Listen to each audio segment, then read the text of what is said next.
Hi, everyone. I am Meredith Lynch, your deep diving bestie and private equity obsessor. And I am so excited today because we have talked about this person extensively on the Clock app, and she is with us today. Gretchen Morgenson is here. Gretchen is the senior financial reporter for NBC News Investigative Unit, a former stockbroker. She won the Pulitzer Prize in 2002 for her reporting on Wall Street, and she is the author of the book that I am telling all of you to read. It is required reading. These Are The Plunderers, How Private Equity Runs and Wrecks America. Gretchen, thank you for being with us today. Oh, Meredith, it is my pleasure. Thank you for having me. I am so excited to have this conversation, and I love this book. And I believe unless you are a billionaire, you should be educating yourself on private equity. I agree. And I just think people don't understand how pervasive it is and how pernicious it is. And that's by design. These firms really do try to sort of keep it under the radar. And it's like been a stealth takeover of our economy. And that's why I really wanted to shed some light here, because we need to see what they're doing to our jobs, to our pensions, to our, even to our towns, to our taxes. We need to see all of that. That can't be kept in the shadows. Yes. And I'm going to just start with a quick quote that kind of backs up everything you just said, that I had to circle this about 1 million times when I was reading this, because I just thought it was so shocking. And it was one of those things that I think perfectly encapsulates private equity. Their reach extends from cradle to grave.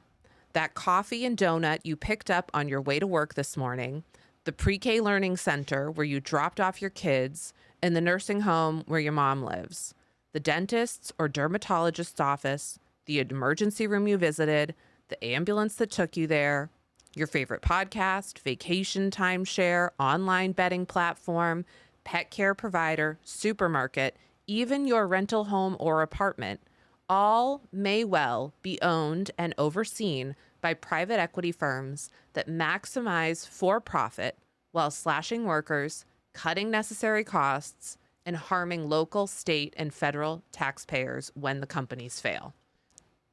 When I read that, if I read that to somebody, I think they would think I was being a conspiracy theorist if they didn't know about private equity. Do you ever get that sort of feedback of like, no, this can't be true?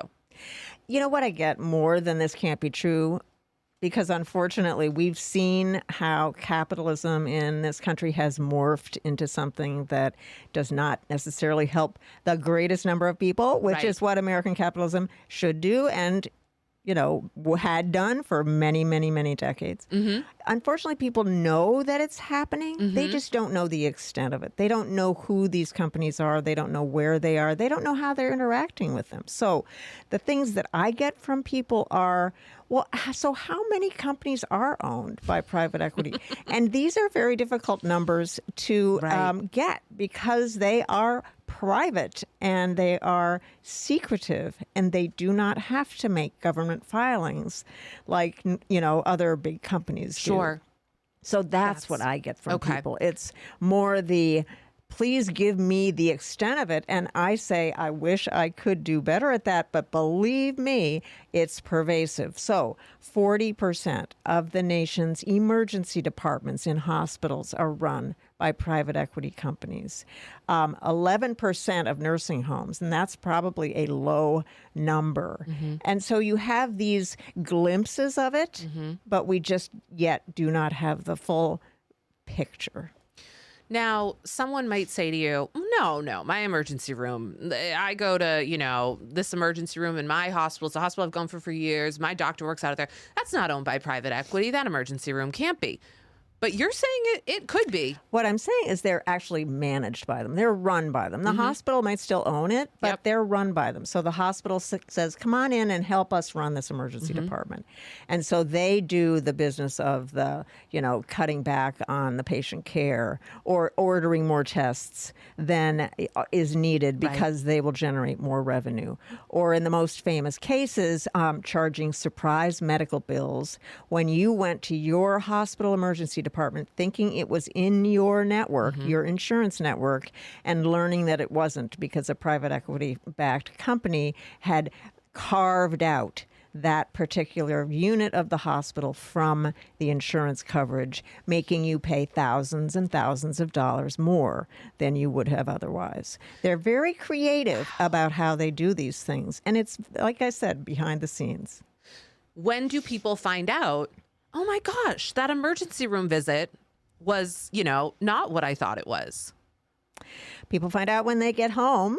We hope they get home from the emergency department and they're recovering. We hope that's happening.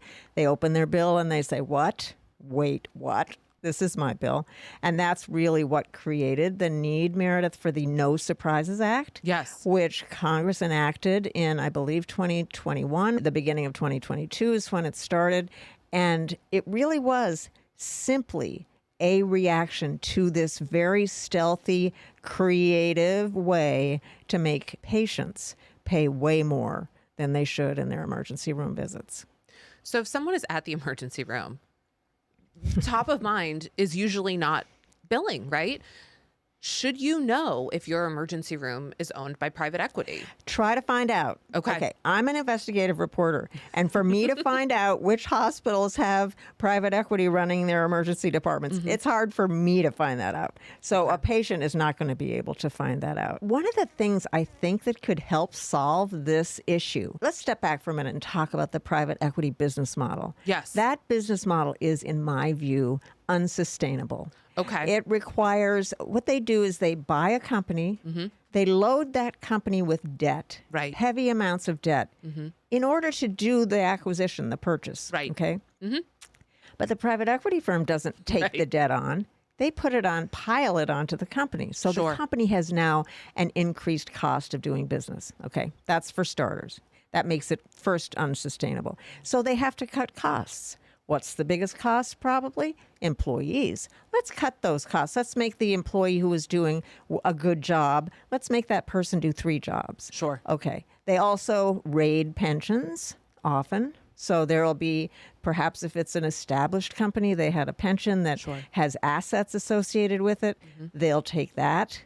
They have often taken the real estate that a company has under its operations, like nursing home operations or retailers. Sure. They'll take that. They'll sell the real estate underneath their operations, and then they get the payout from that. And now the company has to pay rent, adding to its increases. Wow. Okay, adding to its expenses. So what you have is really an asset stripping model.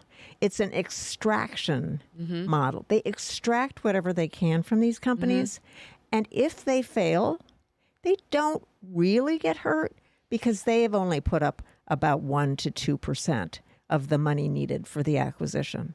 So they can kind of walk away. They can walk away.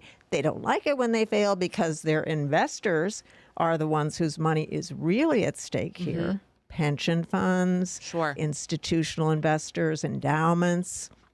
They don't want to wreck their relationship with them, but, the things happen. These bankruptcies happen. Bankruptcies are happening even more. So it's really an unsustainable business model. So when you have these situations where customers don't know that these are the people they're interacting with, that's when you get to be a problem. So I think a solution is to say, when an emergency department is operated by a private equity firm, they should identify it. When a fast food operation is owned by a private equity firm, they should identify it. Sure. When a nursing home is, they should identify it so you as a customer know who you are dealing with. Right, because everyone has the right to go to the private equity owned emergency room if they want to. But it's about empowering people with the knowledge. That's right. Okay.